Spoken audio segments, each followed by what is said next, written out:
The Church of England has now jumped headlong into the cauldron of paying slavery reparations. Welcome to the Chaplain's Corner After Hours, a place to discuss world events which impact our Christian walk and our spiritual journey, and where sometimes these discussions have sharp edges. Hello, and welcome to the Chaplain's Corner After Hours. I'm your host, Warren Mueller, and let's jump right into our lead story. Well, really, this is not a new story. In fact, we've been hearing variations of this story for over 30 years now.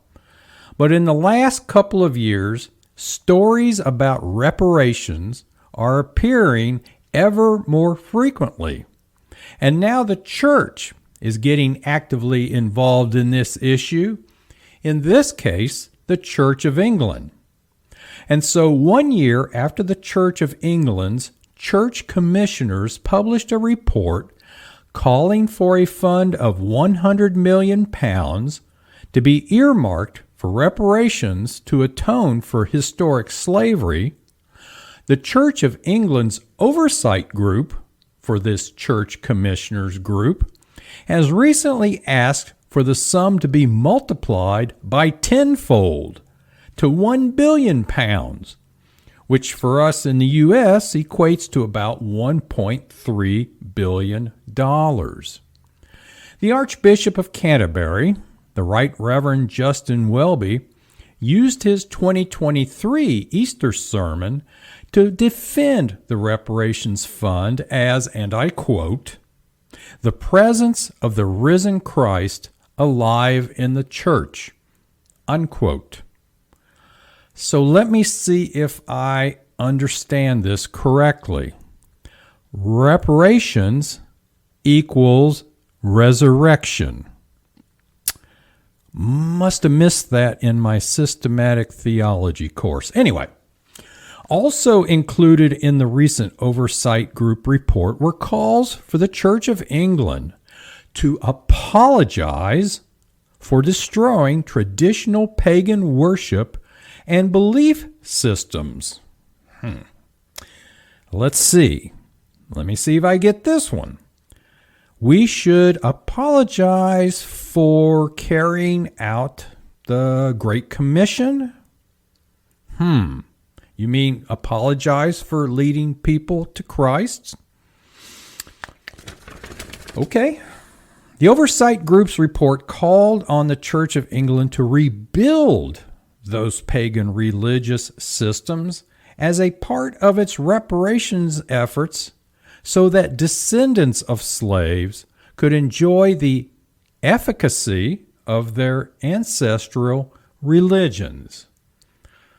Totally amazing. Money from the Fund for Healing, Repair, and Justice is slated to begin to flow into black communities in the UK later this year. And so let's take a look at what else is on the chaplain's radar screen this week.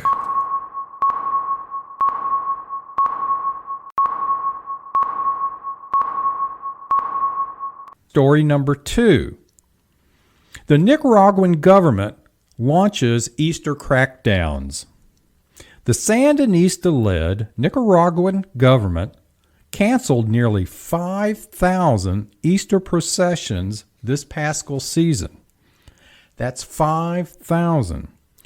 Nicaragua has been ratcheting up its pressure on Christian clergy since at least 2019, when the socialist nation earned a listing on the special watch list for persecuting Christians. In 2018, government forces besieged and attacked a Catholic church in the capital city of Managua, which had provided sanctuary for college students who had protested against the government. Attacks on clergy and laity have continued across the country since then, targeting not only Roman Catholics, but also evangelical Protestants. As a result of the continued years of attacks in 2022, Nicaragua officially became a country of particular concern for slander, arbitrary investigations by government agencies based on charges that clergy and laity said were unfounded, withholding of tax exemptions, and denial of religious services for political prisoners. In 2023, the U.S. Commission on International Religious Freedom noted that despite the high levels of persecution against Catholic leaders since protests in 2018, 2022 was the first year in which the government imprisoned members of the clergy. Nicaragua maintains a close relationship, get ready for it, with China, which it sees as an important ally in the face of increasing sanctions from the West and a struggling economy. In December 2023, China and Nicaragua announced upgraded relations, bringing the two autocracies even closer together than before. This should be a stark lesson that Marxism uses the same destructive tactics wherever it is allowed to flourish. Okay, looking deeper down on the radar screen, here's story number 3. A pastor is found dead in North Vietnam following forced denunciation of his faith. On March 8th, Vietnamese police ordered a longtime Vietnamese pastor to report to meet with them at a local cemetery. Church members later found the pastor dead by hanging. This was not the first time that Vietnamese police had persecuted Pastor Y. Boom Bia. In December of 2023, Vietnamese government officials had beaten the pastor and forced him to publicly denounce his church and the faith. The Vietnamese police have said the pastor killed himself, but his death was one of a long list of abuses against Christian clergy and believers by Vietnamese police. In December of 2023, the U.S. State Department placed Vietnam on its special watch list for engaging in or tolerating severe violations of religious freedom. Vietnamese Christians want the U.S. State Department to downgrade Vietnam to the more severe designation as a country of particular concern in 2024. The designation would allow the U.S. to publicly condemn the Vietnamese government for particularly severe violations of religious freedom and to sanction the country in accordance with the International Religious Freedom Act of 1998, like it does other countries of particular concern such as Pakistan and North Korea. We will try to update this story if that new designation is put into place by the Biden administration. And finally, story number 4 on the Chaplain's radar screen. And speaking of the Biden administration, President Joe Biden declared March 31st, Easter Sunday, to be this year's Transgender Day of Visibility. Former President Donald Trump and other social conservatives have criticized the current president's insensitivity to Christians who hold Easter Sunday as the holiest day of the year. The White House complained that this was not their fault because the International Transgender Day of Visibility takes place annually on March 31st to celebrate the lives and contributions of trans people while also drawing attention to the poverty, discrimination, and violence the community faces. Detroit area psychotherapist Rachel Crandall Crocker, a self-described Jewish transgender lesbian. I won't take time to try to deconstruct that phrase, left his marriage at the age of 38 to become an open cross-dresser and later founded this event called the Transgender Day of Visibility in 2009. Well, right on cue, on April the 1st, does everyone know what that day is?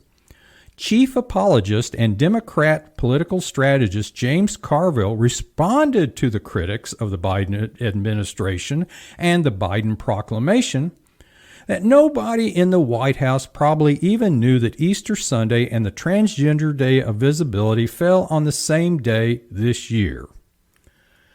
Now, let that thought linger in your brain for a while.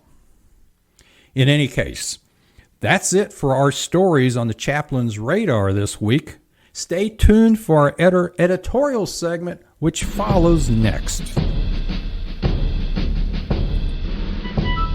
And now for our editorial segment, let's head down into the Chaplain's secret secure bunker, hidden deep below the rolling hills of northwest Alabama. Are all doors secure? Yes, sir, and perimeter security is activated. Please go back and check those gates once again. Okay, I'll take your word for it. Anyway, welcome to our editorial segment, and we're going to continue talking about our lead story. The Church of England has now jumped headlong into the cauldron of paying slavery reparations.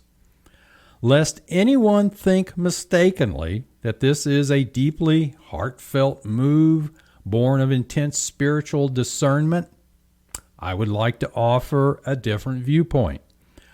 Like many mainline denominations in the U.S., the Church of England has generally grown tired of the same old mission of preaching the gospel of Jesus Christ, so that it can go off and pursue social justice opportunities.